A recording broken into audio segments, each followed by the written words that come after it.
Assalamualaikum warahmatullahi wabarakatuh. Halo teman-teman semua.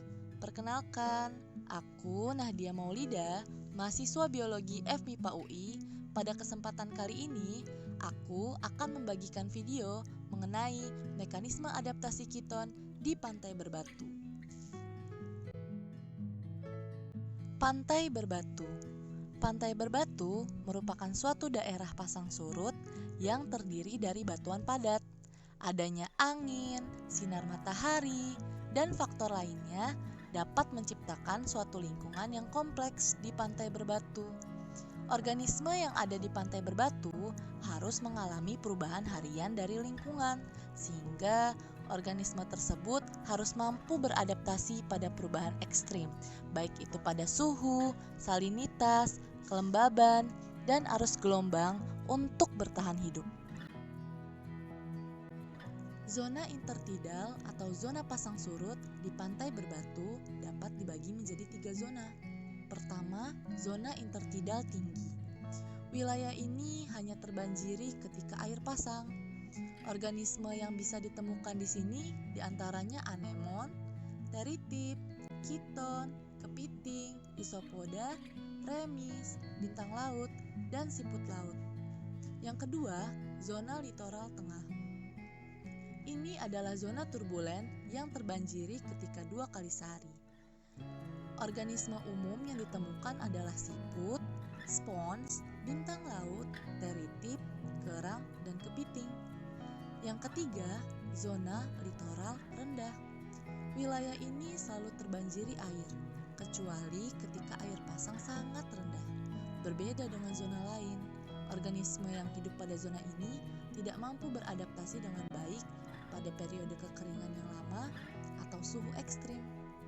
Organisme umum pada zona ini adalah rumput laut coklat, kepiting, remis, teripang, selada, bulu babi, udang, siput, dan cacing tabung. Kiton merupakan bentuk yang paling primitif dari kelompok moluska. Kiton banyak ditemukan di pantai berbatu. Bentuk tubuhnya lonjong, simetris bilateral, dan bercangkang. Cangkangnya terdiri dari 8 lempeng melintang yang saling tumpang tindih dan tersusun dari kapur.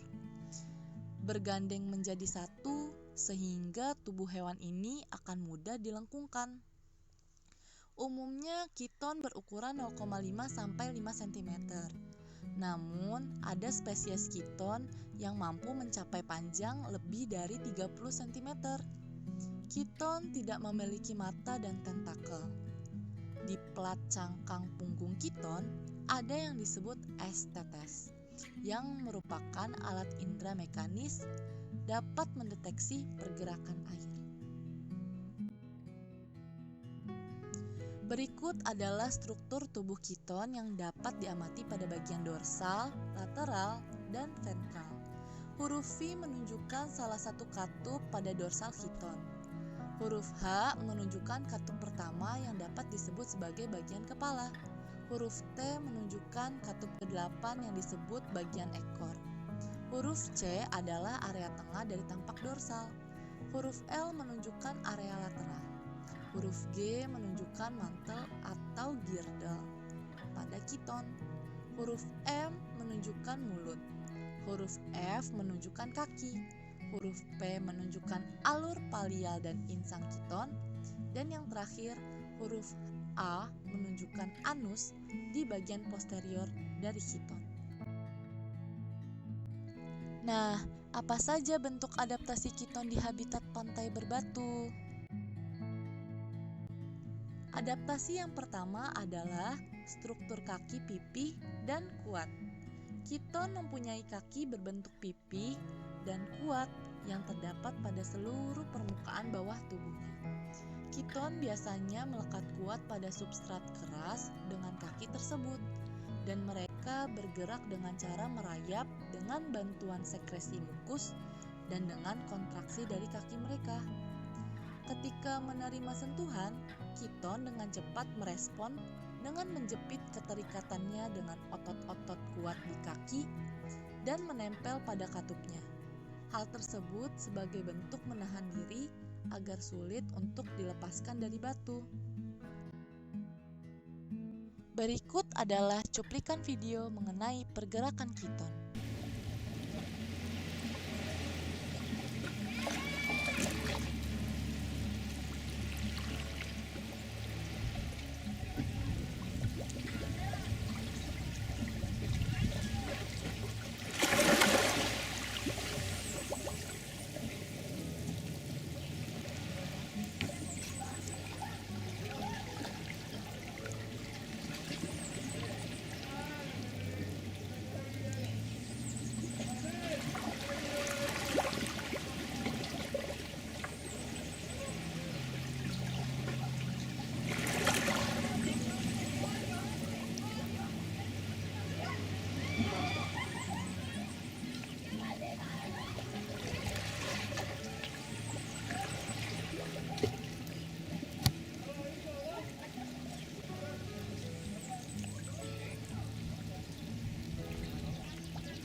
Adaptasi yang kedua adalah mempunyai radula.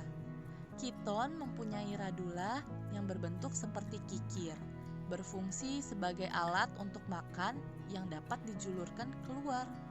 Radula pada kiton terlekat pada lantai mulut. Radula berupa deretan gigi yang dapat mengikis kerak alga dari bebatuan, menggigit alga yang lebih besar, memakan hewan kolonial yang mengerubungi, atau terkadang menyergap dan memakan hewan yang bergerak dengan jarak cukup dekat.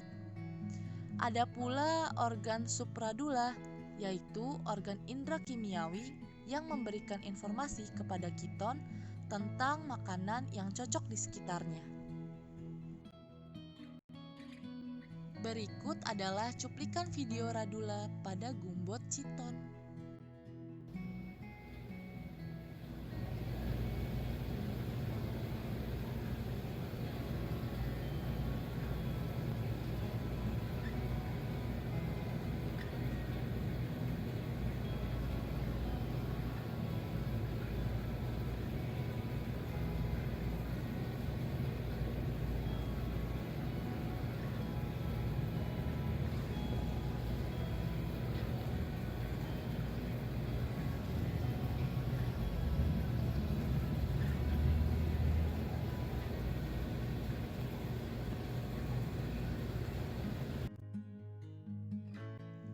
Adaptasi yang ketiga adalah mempunyai lempengan atau katup.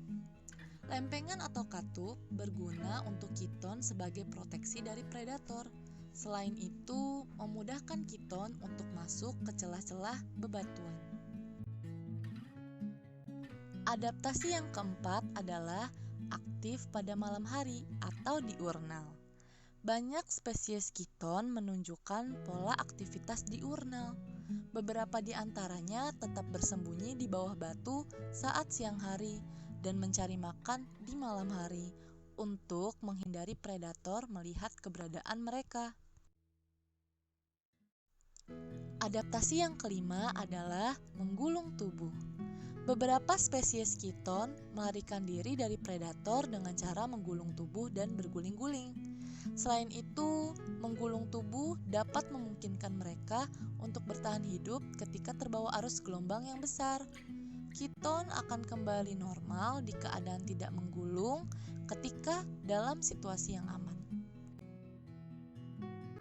Salah satu spesies kiton yang hidup di habitat pantai berbatu adalah Catarrhina tunicata. Catarrhina tunicata adalah herbivora besar yang dominan dan melimpah di pantai berbatu dari California Utara sampai Alaska. Makanan Catarrhina tunicata adalah rumput alga. Sebagai spesies dominan, Catarrhina tunicata bersifat kompetitif pada komunitasnya.